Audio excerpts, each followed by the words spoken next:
CanisterSprawl marks a major shift in supply chain attacks. Rather than stopping at a single compromised package, this NPM worm was designed to propagate on its own. Emerging in April 2026, it targeted developer credentials, moved into CI/CD pipelines, and used trusted publishing workflows to spread rapidly through the JavaScript ecosystem. What makes this especially dangerous is the scale and speed.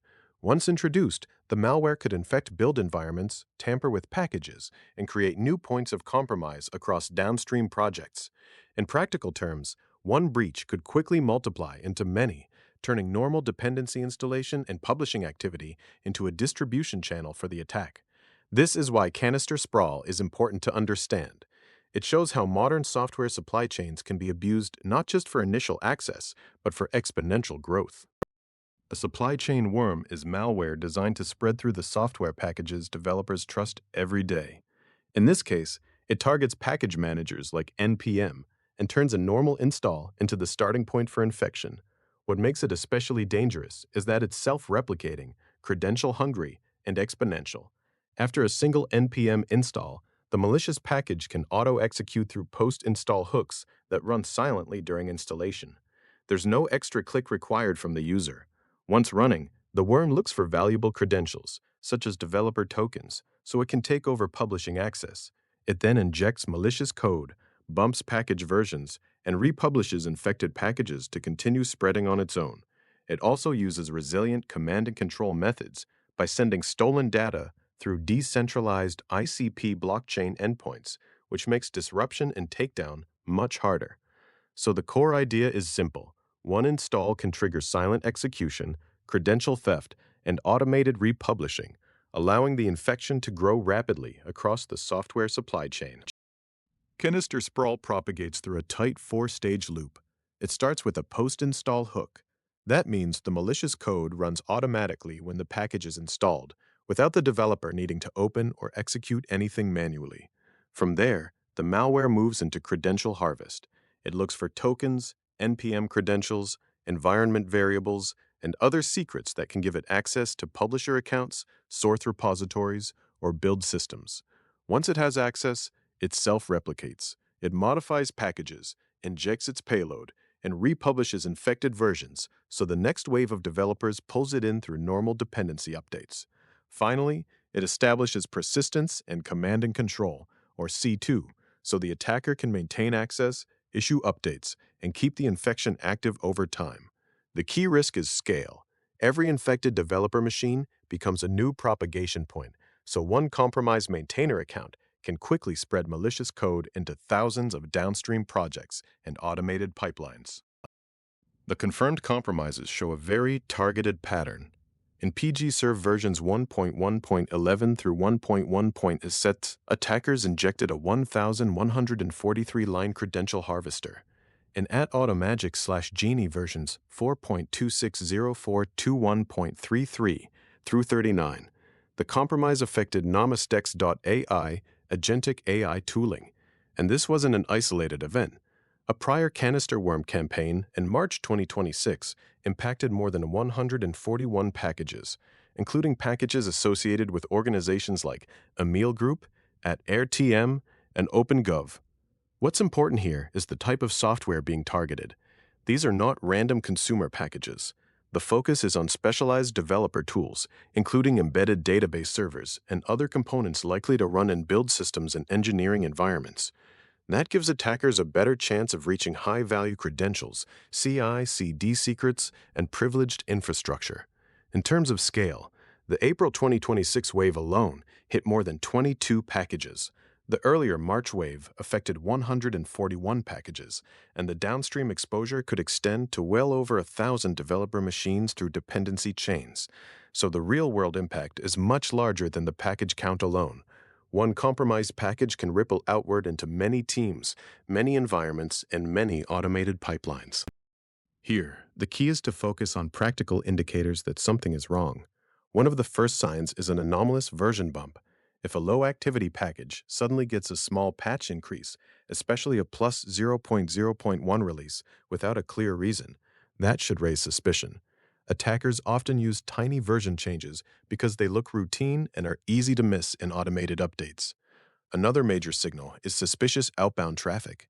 If you see connections going to domains like cjn375-uyaa-cai.raw.icp0.io or telemetry.api-monitor.com, that's a strong indicator that installed code may be beaconing out or exfiltrating data.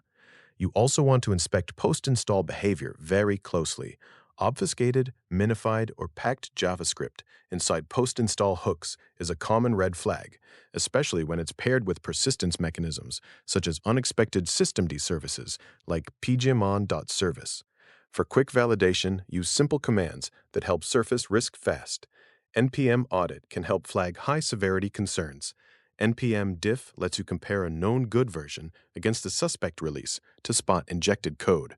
And npm access ls-packages can help verify whether unexpected package publishes have occurred. The important takeaway is how little user interaction is required. A developer installing a compromised package version can trigger the harvester immediately, and that can put multiple maintained packages at risk almost overnight. This case shows how crypto phishing has moved into a place many users instinctively trust, the App Store. Kaspersky reported 26 fake wallet apps that impersonated well-known brands like MetaMask, Ledger, Trust Wallet, and Coinbase. These apps were active starting in fall 2025 and were mainly aimed at users in the China region. The core objective was simple: steal wallet access and drain funds fast. One method was seed phrase theft, where the app or a linked phishing page prompted the user to enter a mnemonic phrase. Once that phrase was submitted, the attacker could immediately take control of the wallet. More advanced variants went further. Some scanned screenshots on the device, looking for captured recovery phrases. Others monitored the clipboard in the background to intercept copied keys or wallet addresses.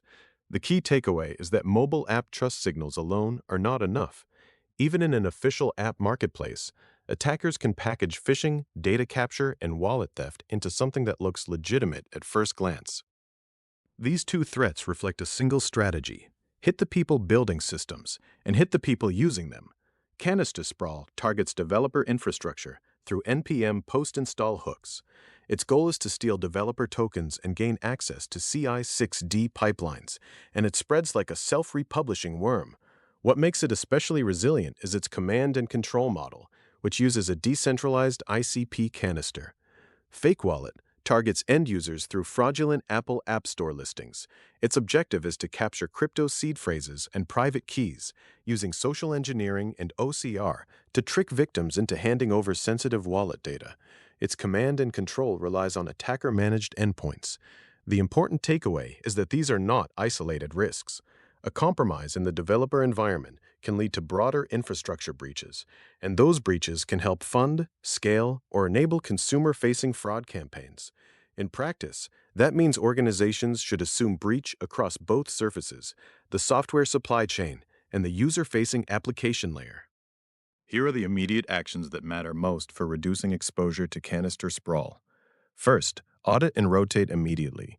Review your log files carefully for malicious or unexpected package versions, and assume any exposed credentials may already be compromised. Revoke and rotate NPM, GitHub, and cloud tokens right away. Second, disable post-install scripts wherever possible, especially in CI/CD. Setting NPM to ignore scripts removes one of the most common execution paths for malicious packages. At the same time, enforce SHA 512 integrity hashes and lock files so dependency tampering is easier to detect. Third, apply least privilege publishing. NPM tokens should be scoped to only the permissions they truly need. Turn on two-factor authentication for all NPM accounts and automate token rotation so long-lived credentials do not become a persistent risk. Finally, adopt SBOM and provenance controls. Standards like CycloneDX and SBDX improve visibility into what is actually in your software supply chain.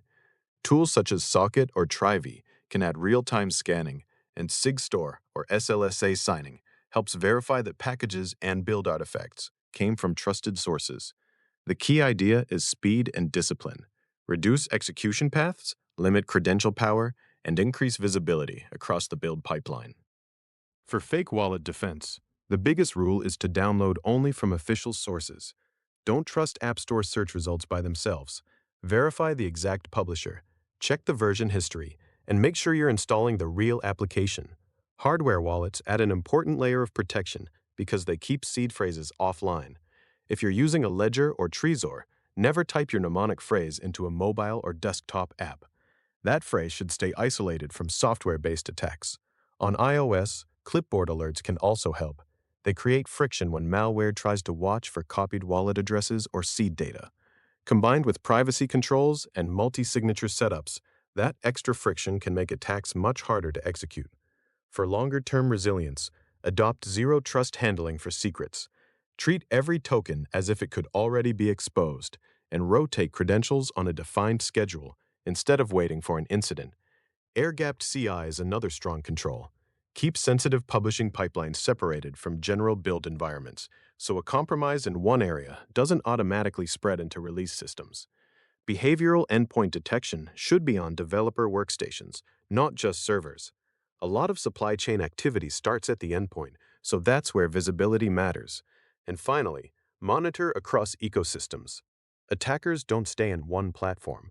Watch for patterns like npm-typypi pivots and unusual outbound traffic to decentralized infrastructure, because those signals often reveal coordinated abuse early. The key takeaway here is that one stolen or abused token can create exponential spread. In modern software delivery, a single compromised maintainer account or automation credential can ripple through thousands of builds and pipelines very quickly. That's why every post-install script and every package update deserves scrutiny.